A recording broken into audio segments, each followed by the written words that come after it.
권오 씨가 직접 정 의원을 명예훼손 혐의로 고소했습니다.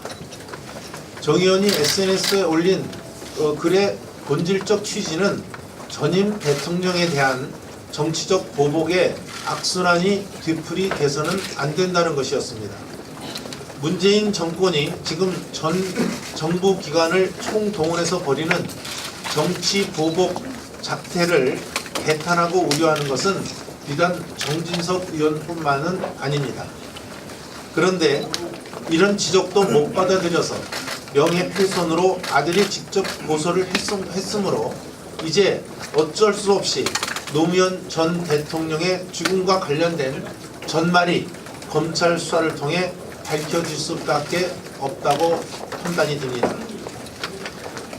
노무현 전 대통령의 비극적 죽음과 관련된 640만 달러의 뇌물 수수의 진상, 그 돈의 행방, 그리고 노 전 대통령의 자살 경위 등 노 전 대통령의 갑작스러운 서거로 덮어두었던 의문에 대해서도 이제 명명백백하게 진상을 규명할 필요가 있다고 봅니다. 현직 대통령이 재임 중에 일가가 수백만 달러의 뇌물을 받았다는 것은 결코 그냥 덮고 넘어갈 수 없는 일이며 이를 규명하는 것이야말로 바로 적폐청산인 것입니다. 저는 이 정권이 임명한 검찰 수뇌부의 정치적 중립성에 심각한 의문을 갖고 있는 사람으로서 또 정당한 수사가 이루어지기가 어렵지 않냐는 이런 의혹을 갖고 있는 입장에서 특검을 통해 모든 진상을 규명할 필요가 있다고 생각합니다.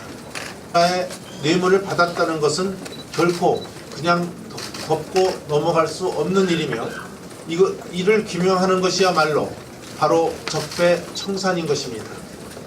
저는 이 정권이 임명한 검찰 수뇌부의 정치적 중립성에 심각한 의문을 갖고 있는 사람, 정부 기관을 총동원해서 벌이는 정치 보복 작태를 개탄하고 우려하는 것은 비단 정진석 의원뿐만은 아닙니다.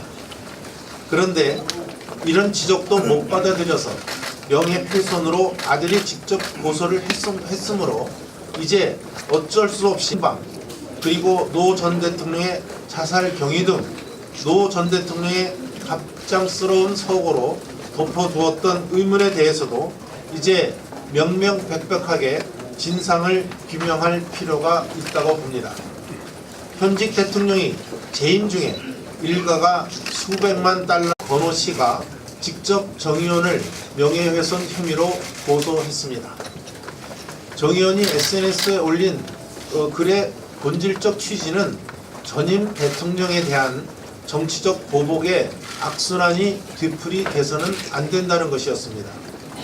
문재인 정권이 지금 노무현 전 대통령의 죽음과 관련된 전말이 검찰 수사를 통해 밝혀질 수밖에 없다고 판단이 듭니다.